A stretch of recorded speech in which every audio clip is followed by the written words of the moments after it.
गांधी वाड्रा चौतरफा मुसीबतों में घिरे हैं। एक तरफ पार्टी टूट के करीब है तो दूसरी तरफ अरबों डॉलर के घोटाला मामले में गांधी परिवार के करीबी फंसते दिख रहे हैं। असल में दुनिया की 14 कंपनी से मिली लगभग 1 करोड़ 20 लाख फाइल्स की समीक्षा में सामने आया है कि गांधी परिवार के नजदीकी और कांग्रेस के नेता कैप्टन सतीश शर्मा की विदेशों में कई अघोषित संपत्तियां हैं।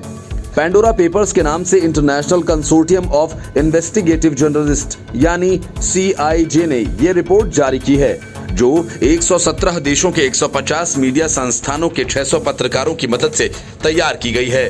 विश्व के प्रभावशाली एवं भ्रष्ट लोगों ने हजारों अरब डॉलर की अवैध संपत्ति को छुपाने के लिए विदेशों में खातों का इस्तेमाल किया। इस मामले में भारतीय नाम आने के बाद केंद्रीय प्रत्यक्ष कर बोर्ड यानी CBDT ने कहा कि पेंडोरा पेपर्स संबंधित मामले की CBDT चेयरमैन की अध्यक्षता में विभिन्न जांच एजेंसियों का समूह जांच करेगा। दरअसल पेंडोरा पेपर्स मामले में विश्व के सैकड़ों नेताओं, अरबपतियों, मशहूर हस्तियों, धार्मिक नेताओं और ड्रग तस्करों के निवेशों का खुलासा किया गया है। इन निवेशों को पिछले 25 साल से हवेलियों, समुद्र तट पर बनी विशेष संपत्तियों, नौकाओं और अन्य संपत्तियों के माध्यम से छुपा कर रखा गया था। रिपोर्ट के अनुसार 1995 में कैमेन आइलैंड पर जन जैगर्स ट्रस्ट नाम से बनाई गई संस्था में कैप्टन सतीश शर्मा के परिवार के कम से कम 10 सदस्य लाभार्थी में शामिल हैं। उनमें उनकी पत्नी, स्टेरे, बच्चे और नाती पोते भी शामिल हैं। ट्रस्ट को बाद में न्यूजीलैंड के कानून के तहत भी पंजीकृत किया गया था। इसके अलावा एक और ट्रस्ट था जिसे अक्टूबर 2015 में बनाया गया था।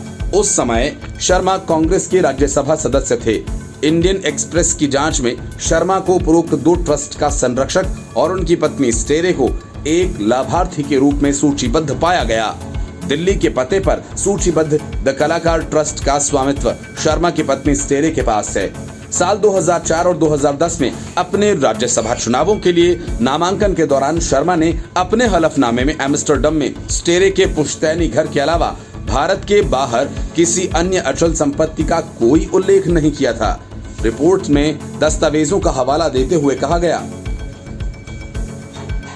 कि शर्मा ने तीसरे पक्ष के खातों के माध्यम से विभिन्न संस्थाओं को 0.9799 मिलियन यूरो, 0.1885 मिलियन अमेरिकी डॉलर और 2 लाख सिंगापुर डॉलर का भुगतान करने के लिए सहमति दी। दिल्ली के बसंत विहार स्थित जम्मू कश्मीर बैंक के खाते में रतन चड्ढा के माध्यम से स्टेरे शर्मा को कई खेपों में लगभग 4 करोड़ 28 लाख रुपए जमा किए जाने थे। चड्ढा का नाम पनामा पेपर्स में था और वह एम्स्टर्डम में रहते हैं। उन्होंने 1995 में जन जैगर्स ट्रस्ट के गठन के दौरान आवश्यक दस्तावेजों पर गवाह के रूप में भी हस्ताक्षर किए हैं। सतीश शर्मा केंद्र में कांग्रेस के नेतृत्व वाली सरकार में केंद्रीय पेट्रोलियम और गैस मंत्री थे।